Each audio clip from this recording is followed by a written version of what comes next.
Queridos irmãos, iniciando mais um evangelho em nossos lares. Pedimos a Deus, a Jesus Cristo, a espiritualidade superior que está de plantão no nosso lar espírita Eulália Nogueira, para que durante o desenvolvimento do evangelho, nossos lares sejam visitados pelas falanges do bem. Que nós, nossos familiares e demais pessoas do nosso relacionamento, sejamos harmonizados e tratados dentro de nossas necessidades físicas e espirituais.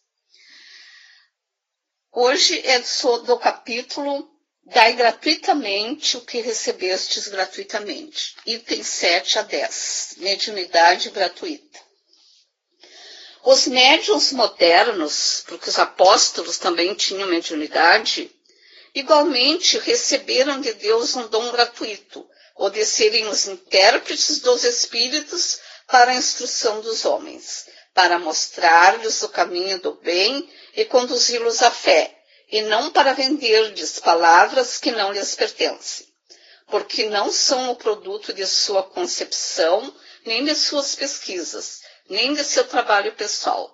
Deus quer que a luz alcance a todos. Não quer que o mais pobre seja dela deserdado e possa dizer: eu não tenho fé, porque não pude pagá-la. Não tive a consolação de receber os encorajamentos e os testemunhos de afeição daqueles por quem choro, porque sou pobre. Eis porque a mediunidade não é um privilégio e se encontra por toda parte. Para fazê-la pagar, seria, pois, desviá-la da sua finalidade providencial. Todo aquele que conhece as condições nas quais os bons espíritos se comunicam, sua repulsa por tudo o que seja do interesse egoístico e que sabe quão pouca coisa é preciso para afastá-los, não poderá jamais admitir que os espíritos superiores estejam à disposição de qualquer um que os chame a tanto por exceção. O simples bom senso repele um tal pensamento.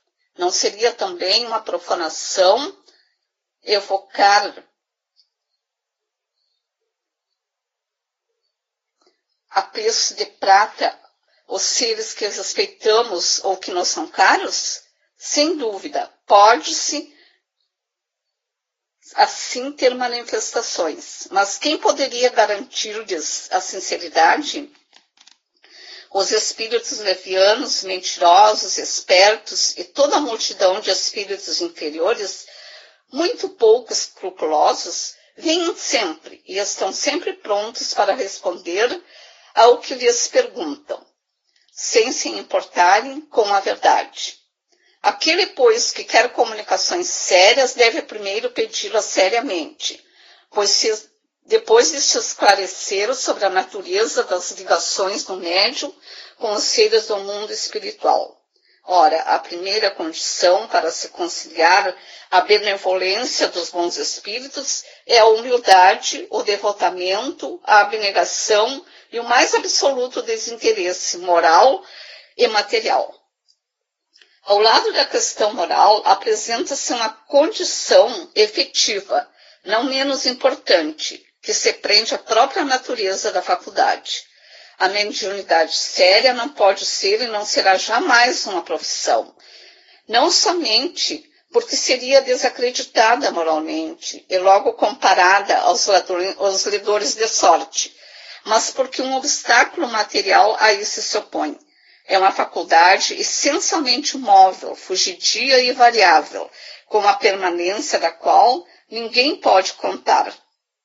Seria, pois, para o explorador um recurso sempre incerto, que poderia lhe faltar no momento em que lhe seria mais necessário. Outra coisa é um talento adquirido pelo estudo e pelo trabalho, e que por isso mesmo é uma propriedade da qual naturalmente é permitido tirar partido. Mas a mediunidade não é uma arte, não é um talento.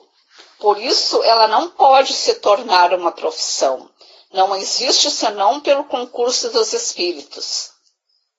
Se esses espíritos faltarem, não há mais mediunidade. A aptidão pode subsistir, mas o exercício está anulado. Assim, não há um só médium no mundo que possa garantir a obtenção de um fenômeno espírita em dado instante. Explorar a mediunidade é, pois, dispor de uma coisa da qual não se é realmente senhor. Afirmar o contrário é enganar aquele que paga. A mais, não é de si mesmo que se dispõe. São dos espíritos, das almas dos mortos, cujo concurso é posto à venda. Esse pensamento repugna instintivamente. Foi esse tráfico degenerado em abuso, explorado pelo charlatanismo, a ignorância, a credulidade e a superstição, que motivou a proibição de Moisés. O espiritismo moderno, compreendendo o lado sério da coisa pelo descrédito que lançou sobre essa exploração, elevou a mediunidade à categoria de missão. Aqui temos para completar, ver o livro dos médiuns, capítulo 18, e o céu e o inferno, capítulo 11. A mediunidade é uma coisa santa que deve ser praticada santamente, religiosamente. Se há um gênero de mediunidade que requer essa condição de forma ainda mais absoluta, é a mediunidade curadora. O médico dá o fruto dos seus estudos, que fez ao preço de sacrifícios frequentemente penosos. O magnetizador dá o seu próprio fluido, frequentemente mesmo a sua saúde. Eles podem a isso pôr um preço. Portanto, o médium curador transmite o fluido salutar dos bons espíritos. Ele não tem o direito de vendê-lo. Jesus e os apóstolos, conquanto pobres, não faziam pagar as curas que operavam. Todo aquele, pois, que não tem do que viver, procura os recursos em outra parte do que na mediunidade, que não consagra a ela, se preciso for, senão o tempo de que possa dispor materialmente. Os espíritos terão em conta o devotamento e seus sacrifícios, ao passo que se afastam daqueles que esperam fazer deles um meio de subir.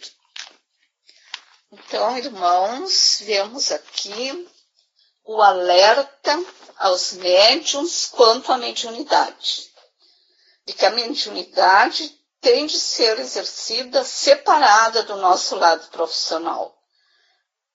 Mediunidade é doação, é trabalho voluntário. Tem que ser exercida com disciplina, dedicação, humildade e amor.